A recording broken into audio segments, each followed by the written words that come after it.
Aishbagh bridge की अजूबा engineering पर सीएम बोले, अच्छे कामों पर इनाम पर 90 डिग्री जैसी गलतियां बर्दाश्त नहीं करेंगे। भोपाल के ऐशबाग रेलवे क्रॉसिंग पर बने 90 डिग्री मोड़ वाले ओवरब्रिज को लेकर सरकार ने बड़ा कदम उठाया है।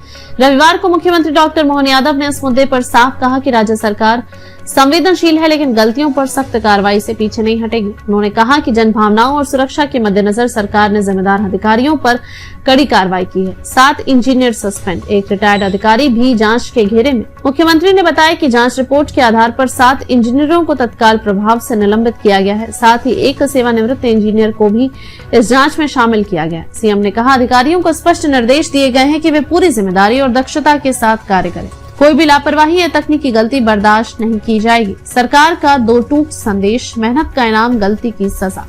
मुख्यमंत्री ने अधिकारियों और कर्मचारियों को संदेश दिया कि जो अच्छा काम करेगा उसे सरकार पुरस्कृत करेगी, लेकिन यदि किसी की लापरवाही से आम जनता, खासकर गरीब वर्ग को नुकसान होता है तो सख्त एक्शन लिया जाएगा। उन्होंने कहा कि राज्य सरकार कर्मचारियों की बेहतरी के लिए भी काम कर रही है, लेकिन गलतियों को नजरअंदाज नहीं किया जा सकता। ब्रिज की इंजीनियरिंग पर सवाल, रेलवे से समन्वय बना चुनौती। इस बीच सार्वजनिक निर्माण विभाग PWD अब इस मामले में रेलवे से समन्वय स्थापित करने के लिए एक समिति बना रहा है, लेकिन जानकारों का कहना है कि रेलवे के साथ तालमेल बैठाना आसान नहीं होगा। ब्रिज के डिजाइन को अगर बदलना है तो रेलवे से अतिरिक्त भूमि लेनी होगी।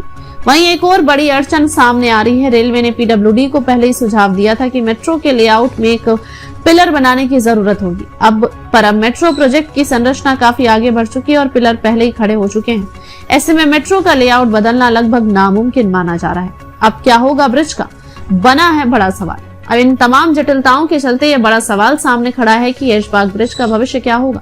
क्या इसकी डिजाइन बदली जाएगी या इसे इसी रूप में चालू किया जाएगा। विशेषज्ञों के मुताबिक सुरक्षा और यातायात की दृष्टि से यह ब्रिज लोगों के लिए असुविधा का कारण बन सकता है, इसलिए इसमें सुधार अनिवार्य है। मुख्यमंत्री के सख्त रुख और त्वरित कार्रवाई से यह साफ है कि राज्य सरकार निर्माण कार्यों में गुणवत्ता और जिम्मेदारी को लेकर किसी तरह की लापरवाही बर्दाश्त नहीं करेगी।